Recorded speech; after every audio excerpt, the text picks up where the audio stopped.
오늘 로마서 5장 1절부터 4절 말씀으로 신자는 은혜로 삽니다라는 제목으로 하나님의 말씀을 증거하겠습니다. 우리는 로마서 앞부분을 통해서 매우 중요한 복음의 진리를 배웠습니다. 한마디로 말씀드리면 사람은 행위로 의롭다고 되는 것이 아니고 오직 믿음으로 의롭다 하심을 받는다, 이것입니다.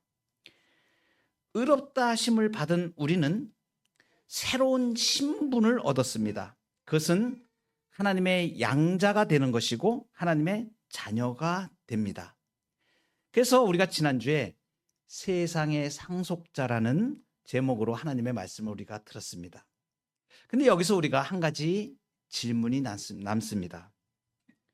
의롭다 하심을 받은 사람, 하나님의 자녀가 된 사람, 실제로 삶에서 무엇이 달라지는가? 이것을 구체적으로 오늘 말씀이 우리에게 말씀해 주십니다. 믿음으로 의롭다 하심을 받은 사람에게 이미 시작된 놀라운 변화들이 있습니다. 이것을 우리가 알고 그것을 누립시다. 이 말씀이 오늘 본문의 말씀입니다. 이 놀라운 은혜들을 크게 두 가지로 오늘 말씀을 나누려고 합니다. 첫째는 신자는 하나님과 화평을 누리는 사람입니다. 1절에 보니까 그러므로 우리가 믿음으로 의롭다 하심을 받았으니 우리 주 예수 그리스도로 말미암아 하나님과 화평을 누리자. 하나님과 화평을 누리자. 이것은 신자의 현재 상태를 말합니다. 원문에 보면 이 표현이 또 다른 것으로 이렇게 해석될 수도 있는데, 하나님과 화평을 누리자.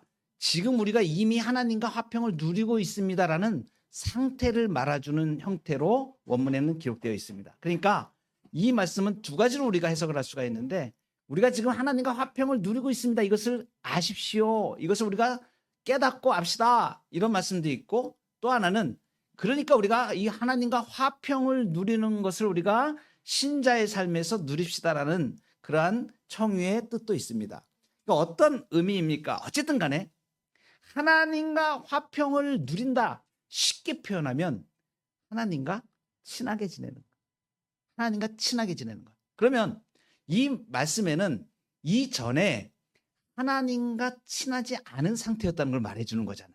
그러니까 하나님과 친하지 않은 상태였던 것을 우리가 뭐라고 표현하냐면 하나님과 원수됐다, 이렇게 표현합니다.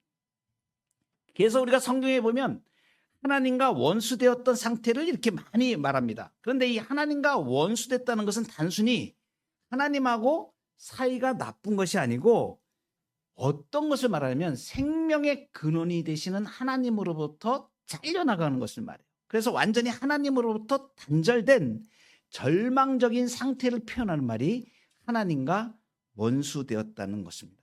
천지의 대주제이시고 우리의 창조주 되신 우리의 생사화복의 모든 것을 주관하시는 분과 원수가 됐다는 것은 완전히 생명에서 끊겨져 나갔다는 것을 말합니다. 그러면 우리가 그렇게 원수됐던 상태가 어떤 상태인가?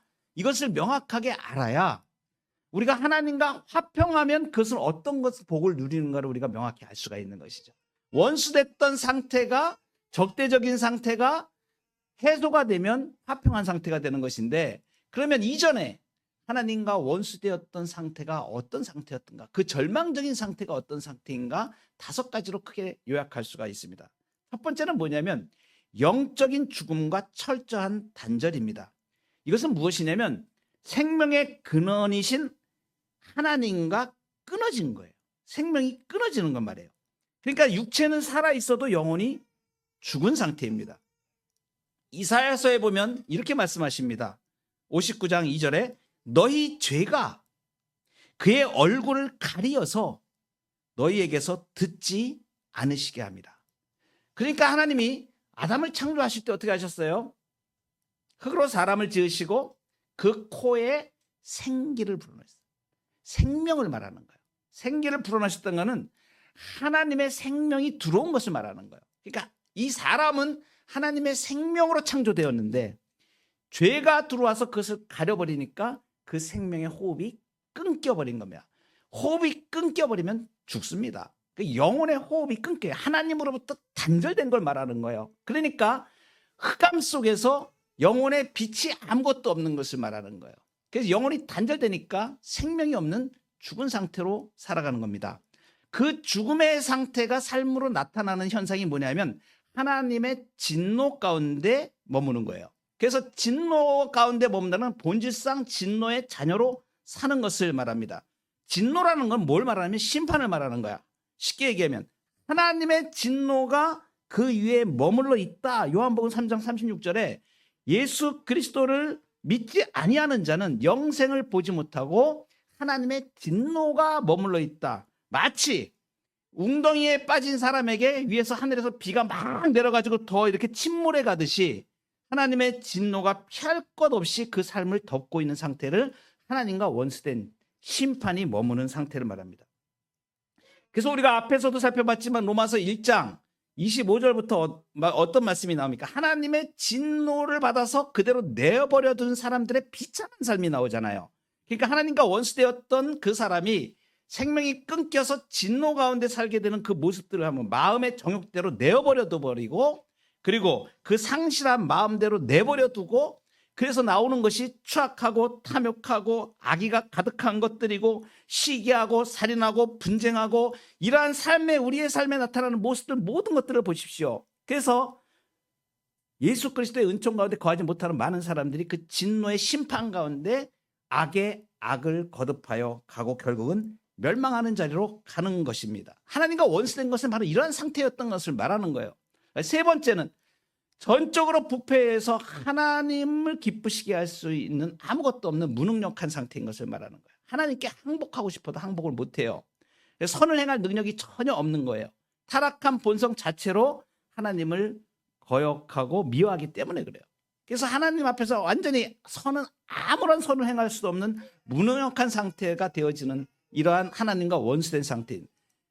그래서 결국은 어떻게 됩니까? 하나님으로부터 단절되니까 어떻게 돼요? 마귀가 지배를 하는 거예요. 그래서 공중 권세 잡은 자의 노예로 살게 되는 것이 하나님과 원수된 삶이에요. 그러니까 마귀의 지배 아래서 마귀의 지배를 받는 거예요. 공중의 권세 잡은 자를 따랐으니 곧 지금 불순종의 아들들 가운데서 역사하는 영이라. 마귀를 말하는 거예요. 왕이신 하나님을 떠난 결과가 바로 마귀의 지배를 받게 되는데, 마귀는 사람을 죄로 종로를 시키다가 결국은 죄로 인해서 그 사람을 멸망시키고 영원한 멸망으로 끌고 가는 존재예요.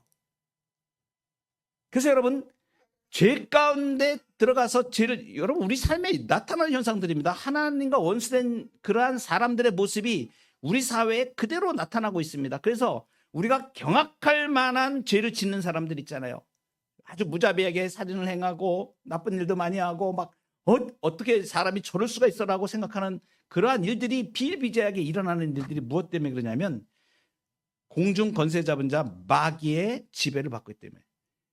우리도 그같이 마귀의 지배 가운데 하나님의 원수된 자로 살았다는 사실을 말하는 거예요. 그래서 어떻게 합니까? 결국은 인생이, 하나님과 원수된 자는 인생에 소망이 없는 거예요. 이 땅에서 일시적으로 삶이 잠깐 화려한 것 같을지 모르지만 영혼의 관점에서 보면은 인생에 아무런 목적도 없고 허무한 가운데 소망도 없이 살아가는 존재가 되어버리는 거예요. 그래서 어떻게 합니까? 인생이 허무해지는 거예요. 허무하고 소망도 없고, 그래서 세상에서 소망도 없고 하나님도 없는 자이더니, 이것이 바로 하나님과 원수된 자의 모습입니다. 그러니까 지금 예수 그리스도로 인하여 사도 바울이 로마서 5장에 들어와서 오직 믿음으로 우리가 의롭다함을 받는다. 그러면 그 의롭다함을 받은 가장 중요한 삶에 나타나는 중요한 변화가 이미 우리에게 나타난 사실이 있는데, 이것이 무엇인가? 그 원수되었던 걸 끊어버리고 우리가 하나님과 화평한 자가 되었다. 어떻게 이렇게 되었습니까? 바로 이 절망의 한복판에 예수님이 오신 거예요. 그래서 어떻게 합니까? 에베소서 2장 16절에 보면 또 십자가로 이 둘을 한 몸으로 하나님과 화목하게 하려 하십니다. 원수된 것을 십자가로 소멸하시고, 예수님이 십자가로 죄를 다 해결하심으로 말미암아 하나님과 원수되었던 것이 화해된 거예요. 그래서 이게 예수 그리스도를 그래서 화목 제물이라고 얘기하는 거예요. 그래서 뭐냐면 하나님의 진노를 다 공의를 만족시키고 우리를 하나님과 화평한 관계로 만드신 것을 말해요. 그러면 원수되었던 게 어떻게 돼요? 다 소멸되어 버렸어요. 그 원수되었던 생명의 단절이 이제 생명의 회복으로 들어온 거예요. 그래서 어떻게 예수 그리스도를 믿음으로 예수 그리스도께서 내 안에 들어와 계셔서 생명의 역사가 일어나는 거예요. 우리 안에 거주하시잖아요. 내 안에 계신 하나님 어떻습니까? 내 안에 있는 모든 영혼을 회복시키시고 내 전 인격을 생명으로 바꾸시는 거예요.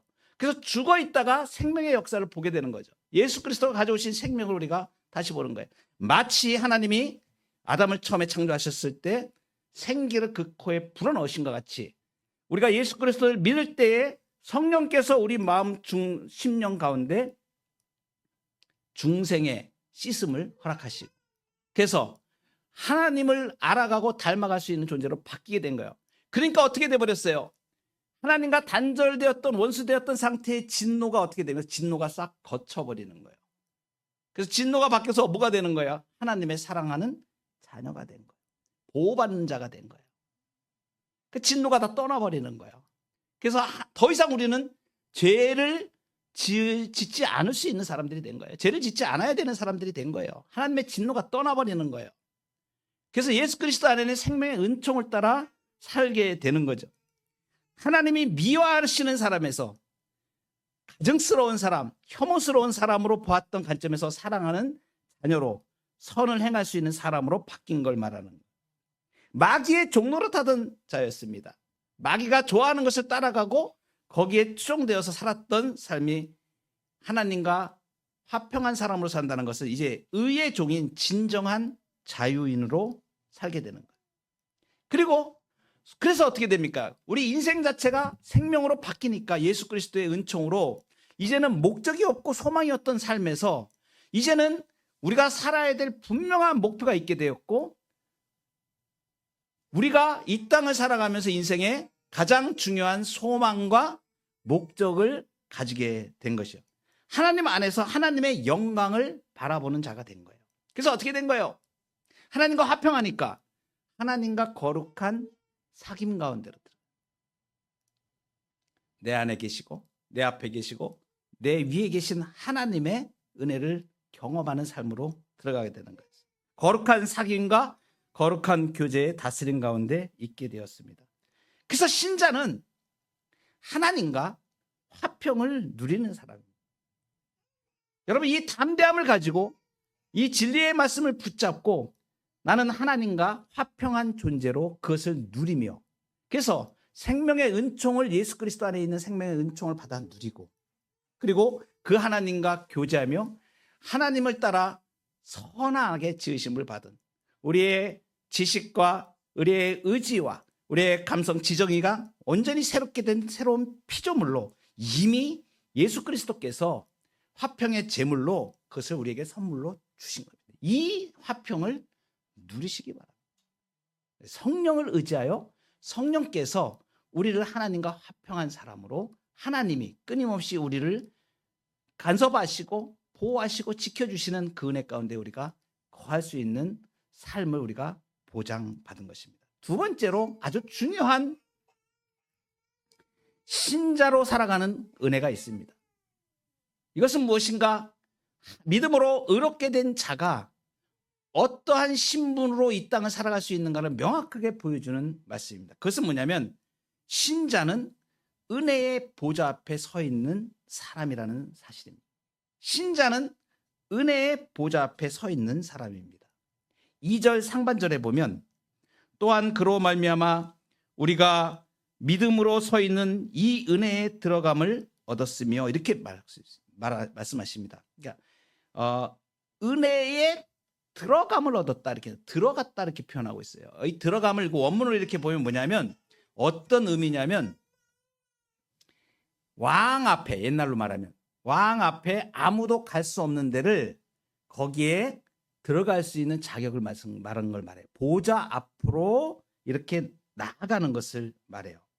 그래서 믿음으로 서 있는 이 은혜는 우리가 단순히 신자가 그냥 은혜를 받았다 이런 측면으로 그냥 넘어갈 문제가 아닙니다. 어떠한 중요한 의미가 있냐면 바로 이것이에요.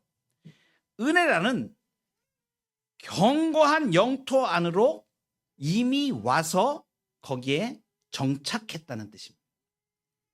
은혜라는 영토에 들어와서 정착했다. 그래서 이것이 어떠한 의미를 크게 가지는가? 두 가지입니다. 하나님의 은혜의 보좌 앞에 서 있다는 이 은혜의 보좌 앞에 서 있다는 사실 하나 하고, 또 하나는 뭐냐면 그 하나님의 은혜의 보좌 앞에 서 있으니까 하나님의 은혜의 통치를 받는다는 거예요.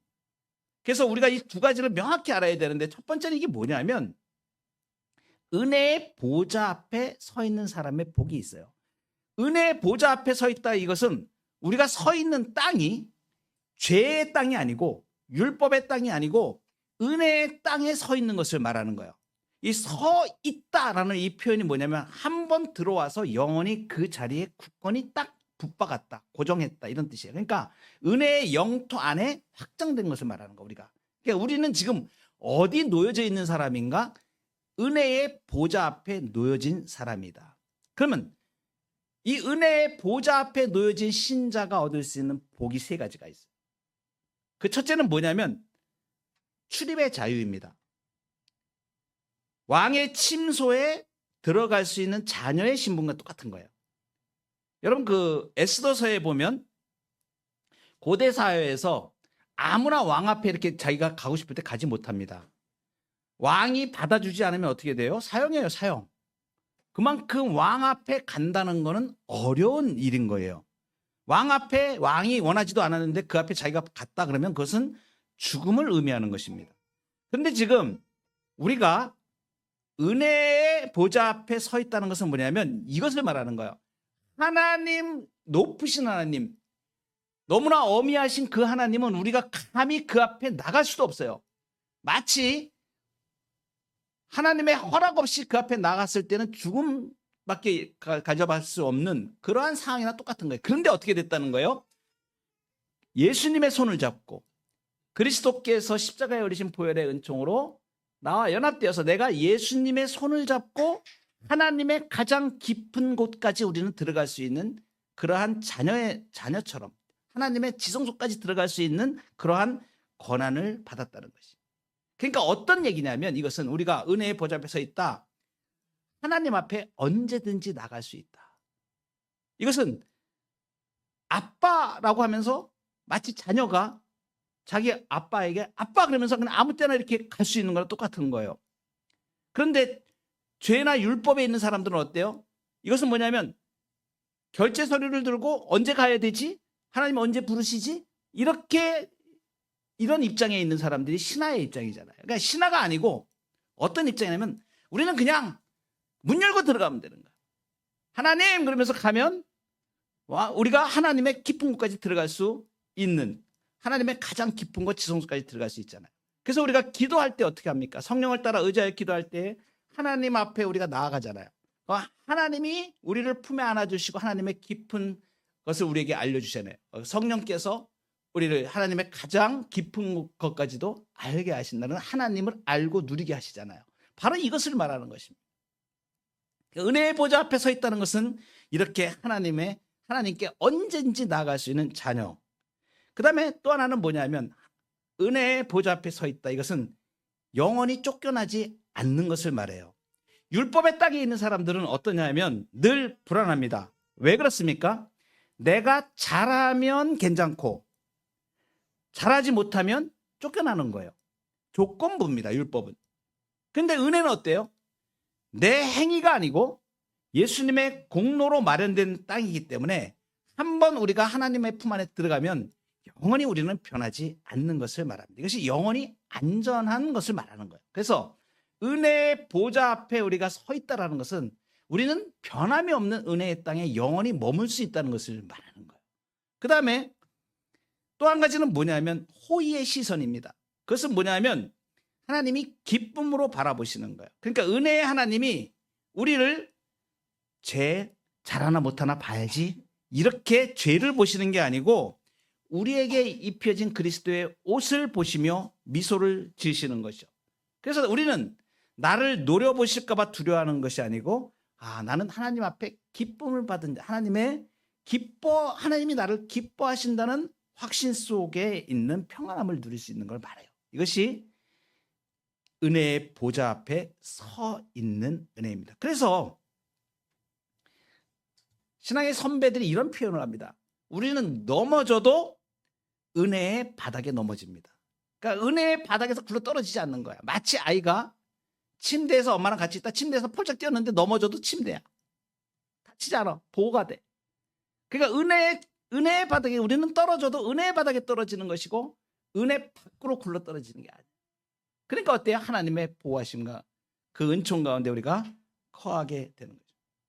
아주 중요한 오늘 본문 말씀에서 은혜에 대한 부분이 뭐냐면 은혜의 통치를 받는다는 거예요. 여러분 은혜의 통치를 받는다는 거, 은혜의 보좌 앞에 우리가 서 있다는 것은 은혜의 통치를 받는 것을 말해요. 그러니까 은혜의 통치를 받는 것은 뭐냐면 다른 것의 통치를 받는 게 아니에요. 죄의 통치를 받는 게 아니고 율법의 통치를 받는 게 아니고 은혜의 통치를 받는다. 여러분 이 말씀은 지금 제가 지어낸 말씀이 아니고 로마서 바로 우리가 조금 이따 볼 5장 21절에 이 말씀이 나와 있습니다. 같이 한번 보세요. 5장 21절. 은혜의 통치를 어떻게 말씀하고 있는가? 같이 한번 읽어보도록 하겠습니다. 시작.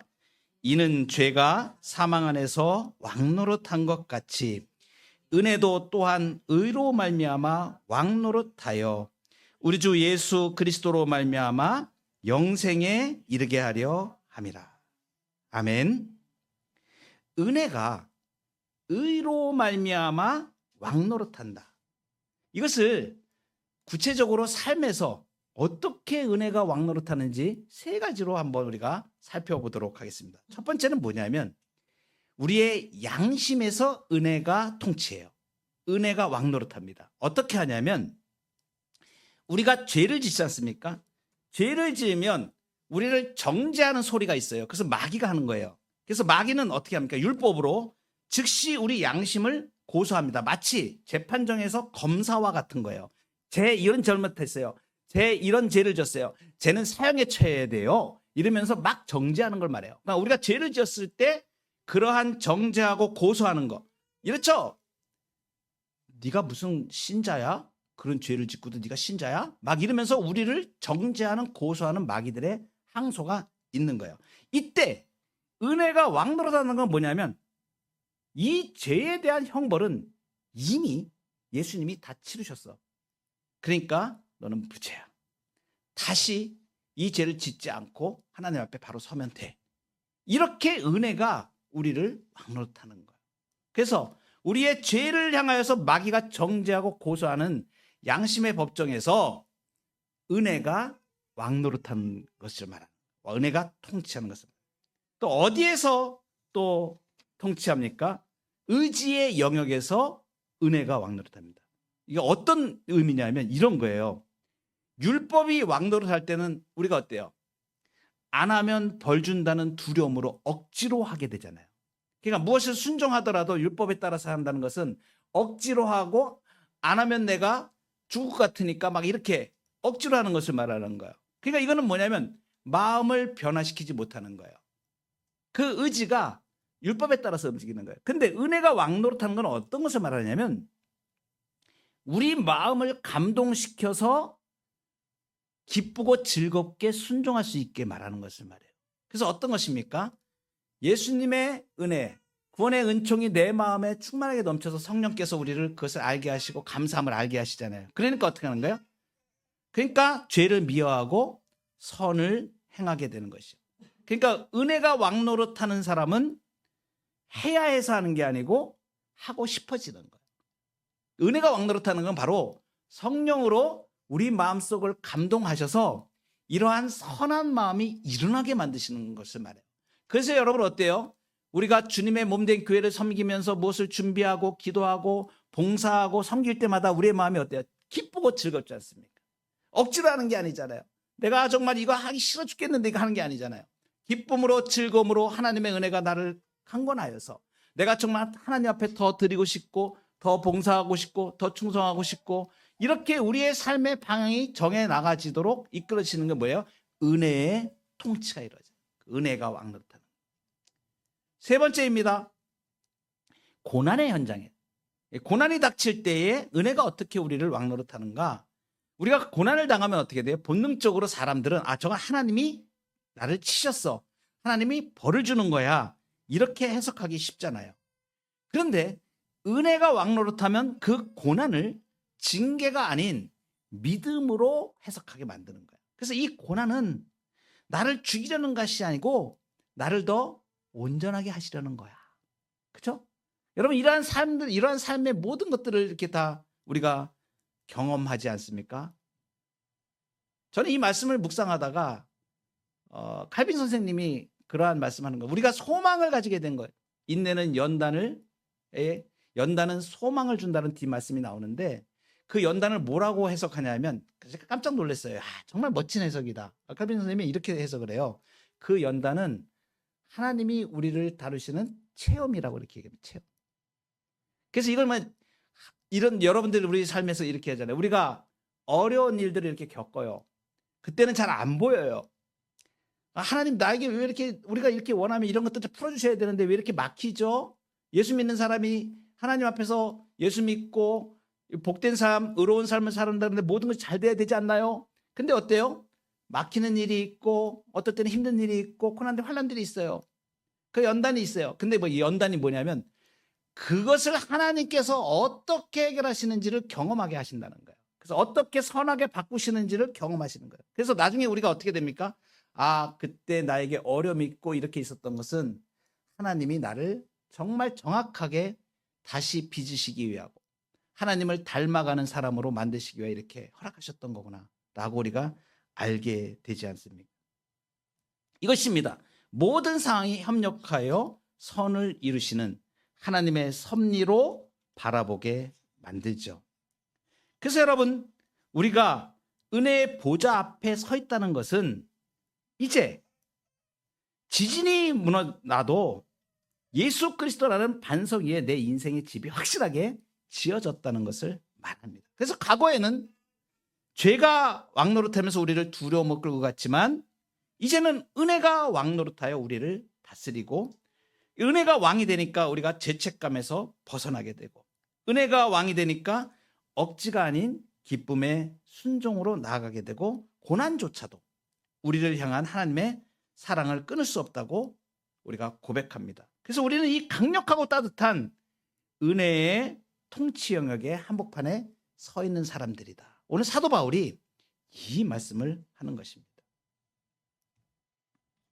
1859년입니다. 지금부터 시간이 좀 됐는데 1859년도에 이 너무 유명한 사건이라 이 말씀이 이 내용이 기록이 됐더라고요. 6월 달이라고 그러는데 1859년에 프랑스 출신의 유명한 고개사가 있었습니다. 블로딘이라고 하는 사람인데 이 사람은 고개를 너무나 잘하는 사람이었어요.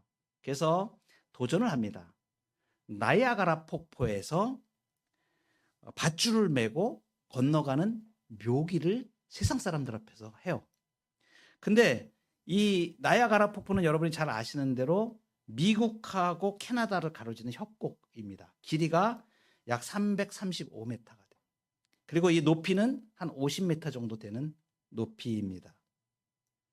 밧줄의 굵기가 어느 정도 되냐면 약 한 8cm 정도 됐다 그래요. 그래서 355m. 깜짝 놀랐어요. 제가 이 내용을 보다가 와 335m. 도대체 얼마나 큰 길이가 긴 겁니까? 근데 거기를 지금 도전을 합니다. 이 블러딘이 관중들한테 물어봅니다. 제가 사람을 등에 업고 건너갈 수 있다고 믿습니까? 이랬더니 이 블러딘의 이 묘기를 너무나 잘 아는 사람들이 와, 할 수 있죠, 할 수 있죠. 사람을 등에 업고 그 나이아가라 335m를 걸어갑니다. 그래서 블러딘이 말했습니다. 그럼 제 등에 업히실 분 한번 나와보세요. 말은 했지만 사람들이 선뜻 나서지 못하죠. 너무나 위험하다는 걸 알잖아요. 바람도 많이 불잖아요. 그죠? 뭐 물도 막 이렇게 할 수 있고. 그 335m를 걸어가는데 내가 그 어떻게 아무도 쉽게 나서지 못합니다. 그때 한 사람이 나서죠. 그 사람이 이 블러딘의 매니저인 사람이었는데 해리라는 사람, 해리. 블러딘이 그 해리를 자기 매니저를 등에 업고 이제 그 시도를 하는 거예요. 그때 블러딘이 이렇게 말했다고 합니다. 그 해리한테. 해리, 당신은 더 이상 당신이 아니에요. 당신은 접니다. 균형을 잡으려고 애쓰지 마십시오. 당신이 흔들리면 우리 둘 다 죽습니다. 그저 제 몸에 당신을 온전히 맡기십시오. 이 말을 들은 해리는 등에 업혀서 줄 아래를 보지 않고 오직 자기를 업고 있는 블러딘의 그 등에 꼭 붙들었습니다. 자기 실력이 아니라 블러딘의 그 실력 때문에 그 무서운 폭포 위에서도 안전하게 서 있을 수 있었습니다. 여러분, 우리가 은혜 안에 서 있다는 것은 나의 의지로 버티고 서 있다는 걸 말하지 않아요. 나를 붙드시는 그 하나님의 능력 안에 있다는 것을 말해요. 그래서 신명기에 이런 말씀 우리에게 오늘 주십니다. 사람이 자기의 아들을 안는 것 같이 너희의 하나님 여호와께서 너희가 걸어온 길에서 너희를 안으사 이곳까지 이르게 하셨느니라. 신명기 1장 31절 말씀. 신자는 은혜로 삽니다. 하나님께 맡기고 사는 거예요. 이 복과 은혜가 저와 여러분에게 충만하기를 바랍니다.